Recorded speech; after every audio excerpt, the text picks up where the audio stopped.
Hey guys, welcome back to my channel. Thank you so much for tuning in. Today's video is about the 5 most practical things that you could do in order to save your money. This is a video that I've put together after tons of requests from everyone that follows me on Instagram. You've noticed that I do like the finer things in life, like dining out and splurging on designer goods every now and then. And in order to do that on a very limited budget, basically going from student to resident, that is totally possible, you guys, if you are conscious about the day-to-day spending and you save that money in order to put it towards something that you really enjoy. So whether that's a trip somewhere or a designer item or a new computer, whatever it is that you want to save up for, you could totally do these 5 practical things on a day-to-day basis in order to save that money. And so here we go. The number one thing that I recommend you save your money on is buying coffee out. I know that sounds totally crazy because coffee is like essential, especially if you're like me and you spend tons of time and you wake up super early and you're at work all the time. You need coffee for survival, basically. But buying coffee out is really, really expensive and really adds up. At my hospital, I think this cheapest cup of coffee you can get is $2.50, and I'm talking about like a plain, small, black coffee. We're not even talking about $6 lattes at Starbucks or iced coffee, which ends up running like $3.50 or more at Dunkin'. I'm talking about just a simple cup of coffee. So let's say you're buying just one plain cup of coffee every day. At the end of the year, that's more than $800 that you spent on coffee. And so a better way to spend that $800 is to invest in a coffee maker that you can use on a day-to-day basis, and your coffee ends up being less than 50 cents to make your cup of coffee at home and take it with you to work. And it's environmentally better because you don't have to use all those disposable cups that you get at coffee places. So that is my number one trick, is I make coffee at home. I rarely ever buy coffee out unless it's like a really nice day out and I just want to grab a nice little drink that I can enjoy and walk around. So it ends up being like a special treat for me and definitely not a daily occurrence. So the number 2 thing that you could do in order to save money goes along the same. The same is like in the same category, which is basically saving your money on food. I know a ton of people in dental school who just like could not cook, did not want to spend their time doing that because it was just too hard or they weren't good at it or whatever the reason may be, and they ended up eating out like 3 meals a day, you guys, and that becomes so expensive. Eating out is not only unhealthy and expensive, but it's really heavy on your monthly budget. And so going grocery shopping, meal prepping is a really healthy solution and also very, very budget friendly. If you just buy 1 meal a day at the end of the year, and I don't think that really happens. If you're buying 1 meal out, you're probably buying more than that, but let's just keep it super cheap. Like I'm on the low end of these estimations. If you buy 1 meal a day and it's only $7, and I don't know what meal is $7 anymore, but I just wanted to be on the low end just in case any of you are like, oh my, I buy from the halal cart in New York and it's only $5 a meal. But let's say it's $7 and it's one time a day. At the end of the year, you spent over $2,300 on eating out just 1 meal a day at $7 a day. So that is a ton of money that you can save and put towards a beautiful new designer handbag or whatever it is you want to spend money on. And so honestly, going grocery shopping and meal prepping has become like a nice way for me to relax and get into the rhythm of the week, and it's extremely budget friendly. So that's definitely something that if you get into the habit of, you can save a ton of money at the end of the year. So that's my number 2 advice. My number 3 advice is using your credit card wisely. I can't even explain to you guys how important credit card points are. When you're a student, there are a ton of things that you can buy on your credit card, like new books, paying for certain things. Some lucky people can even pay for their rent on their credit card without a fee. If there's a fee, it's definitely not worth it, but without a fee, if you put your insurances on your card, run anything that you can possibly run on your credit card, especially things, and this only works, you guys, this only makes it worth it if you are paying off your credit card right away. So I put everything on my credit card and then I pay it off at the end of the month because I do not want to incur any interest. But if you plan to pay it off anyway, do not put anything on your debit card and do not buy anything in cash. Put it on your credit card, get those reward points and use them.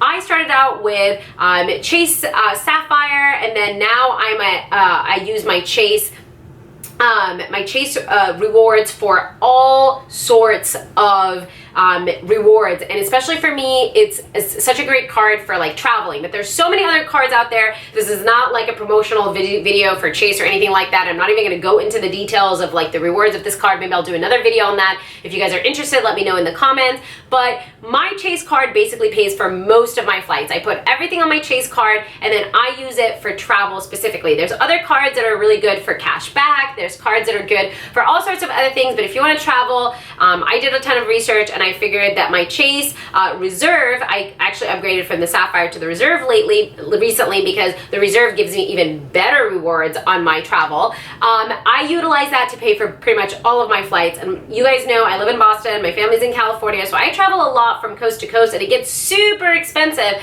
And basically, these rewards are like free because, you know, your credit card, even if it has a fee, ends up paying for itself, and then you're putting so much on that card that you're paying off anyways, that at the end these rewards just end up being like a huge added bonus. So that is a great way to save money and a great way to utilize card benefits. And Chase has come in so many different ways by giving me like insurance on rental cards and all sorts of random things. So really utilizing your card benefits is super, super important and a great way to be smart about your money. So that's my number 3 advice. My 4th advice that is actually really, really important and something that I only got into recently was selling your stuff online. I know that this sounds really trivial, but I think a lot of us hold on to things for a really long time. Like I never sold any of my college books, which was a huge mistake because there's a huge market for it. So if you're a student, sell your books. You're gonna buy all of these expensive books, and right away before they go, you know, before like new editions come out, sell your stuff online, you guys. You can make so much money back.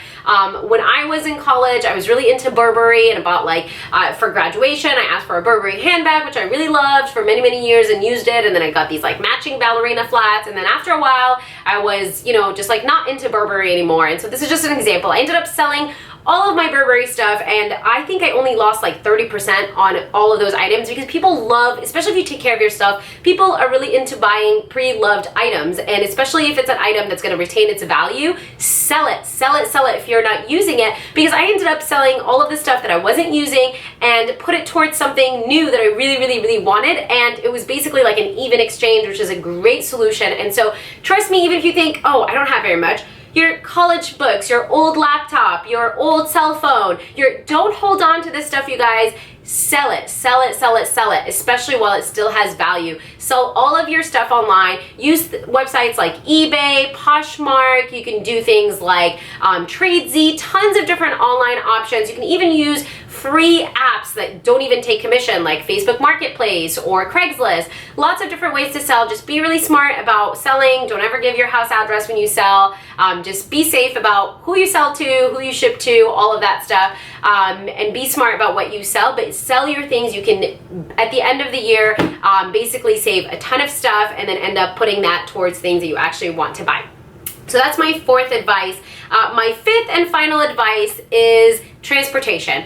Try your very, very best, especially if you're in a college town, to hold off on getting a car because that will save you a ton of money, from insurance to taxes to just what the car itself costs or your lease. Having a car is actually really, really expensive. We only recently just bought a car, and for the last 6 years on the East Coast, I did not have a car, and that in retrospect saved me so much money. I basically walk everywhere. Every now and then I'll take Uber, but that's honestly really rare for me. I walk everywhere because it's great exercise. I get to explore the city that way. I just love walking, and in retrospect, that really saved me a ton of money, because having a car, between gas and the insurance and all of that stuff, is so expensive. And so if you're a student or you're a resident, choose to live close to where you work or you go to school so that you can avoid having a car. Of course, this doesn't work everywhere. I mean, I went to dental school at NYU, and then I'm now in Boston, is like a very walkable city. And so I know this doesn't apply to everyone, but if you are in a situation where you get to choose between living nearby where you work and or go to school versus getting a car, definitely skip out on getting a car for as long as you can so that you can save all of that money while you're in school. And so those are my 5 biggest advice to saving money. I think these are really practical and things that you could do in order to start saving today. And so just to recap, you guys, number 1, don't buy coffee out. Number 2, don't buy food out. Number 3, take advantage of rewards that already exist on your credit card, or get a new credit card that has better rewards. Number 4, sell your stuff, do not hold on to it. And number 5, try to avoid getting a car while you're in school. And so these 5 practical things, if you do them, you can save all of that money and put it towards things that you actually love. So hopefully you guys found this video really helpful. Make sure that you subscribe to my channel, like this video, comment below, let me know what other things that you have done to save money, or if you have questions about my techniques, and make sure to follow me for daily posts on Instagram at 15blades. Thank you so much for tuning in, you guys. I will see you next time. Bye.